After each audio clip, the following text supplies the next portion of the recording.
నల్గొండకు కాబోయే ఎంపీ రఘువీర్ రెడ్డినంటూ మంత్రి వెంకటరెడ్డి జోస్యం చెప్పారు. రఘువీర్ రెడ్డిని 5 లక్షల మెజార్టీతో గెలిపించాలంటూ కార్యకర్తలకు మంత్రి పిలుపునిచ్చారు. కాంగ్రెస్ పార్టీని టచ్ చేస్తే బీఆర్ఎస్ ఫామ్ హౌస్లు కూలిపోతాయంటూ వార్నింగ్ ఇచ్చారు.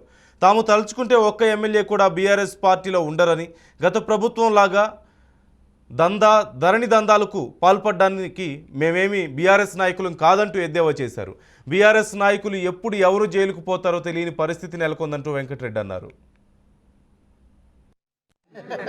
టచ్ చేయమను అదే మా ముఖ్యమంత్రి ఎట్లా మాట్లాడినా అంతకంటే డబల్ మాట్లాడతాను. నేను తెలంగాణ కోసం ప్రాణాలు చెత్తకుండా మంత్రి పదవి వదిలిపెట్టినోని అసలు మేము టచ్ చేసి మేము తిరగబడం. మా ప్రజలు తెలంగాణ ప్రజలు తెలంగాణ ఇచ్చిన కాంగ్రెస్ పార్టీ ప్రభుత్వాన్ని పడగొడితే ఈ 4 కోట్ల మంది ఏకమవుతారు. కట్టుకున్న ఫామ్ హౌస్ను కూడా బద్దలు కొడతారు. మీరు ప్రజాస్వామ్యంగా ఉండండి. మా ఎమ్మెల్యేలు మీరు ఉన్నారు. మేము చేయాలనుకుంటే మేము 39 మందిలో 3 కూడా మిగిలరు. కానీ మేము చేయం. ఈ 64ని మంచి పనులు చేసి మళ్ళీసారి 156 కాన్స్టిట్యూన్సీలు అవుతున్నాయి. 130 గెలిపించుకుంటాం మంచి పనులతో.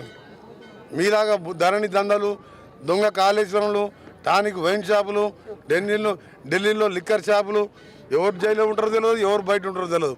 మమ్మల్ని టచ్ చేసే ధైర్యం లేదు. టచ్ చేస్తే ఆ పార్టీనే ఉండదు.